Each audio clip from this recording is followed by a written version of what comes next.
কথা বলতে চাই প্রতিদিন, যে নতুন করে প্রেম খুঁজো না, নতুন করে নিজেকে খোঁজো। কারণ এই জেনারেশন না ওই অনেকটা সুইসাইড প্রবণ হয়ে গেছে। ভালোবাসে, বাঁচার জন্য ভালোবাসে, কিন্তু ভালোবাসাটা ব্রেকআপ হয় মরার জন্য। প্রত্যেকটা সম্পর্ক ব্রেকআপের পর হাত কাটবে, পা কাটবে, এই করবে সেই করবে, কত কি করে।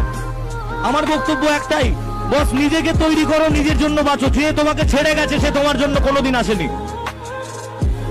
আর যে জিনিস একবার তোমাকে ছেড়ে চলে যায় তার দিকে জীবনে তাকাতে নেই। কারণ কথায় আছে, যেদিন তুমি হেসেছিলে সেদিন আমি কেঁদেছিলাম, যেদিন তুমি হেসেছিলে সেদিন তোমার জন্য আমি কেঁদেছিলাম। আর আজ আমি একা নই, আমরা সবাই মিলে হাসি একসাথে, আর তুমি সেখানে বসে কাঁদো।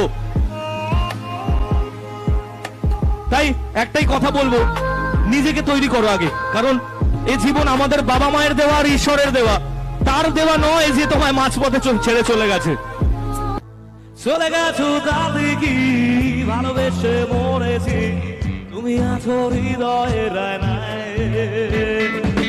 চলে গেছো তাতে কি ভালোবেসে মরেছি, তুমি আছো হৃদয়ের আয়নায়। লোকে আমার শুধায় ভালোবাসা কার কয়, বলো না।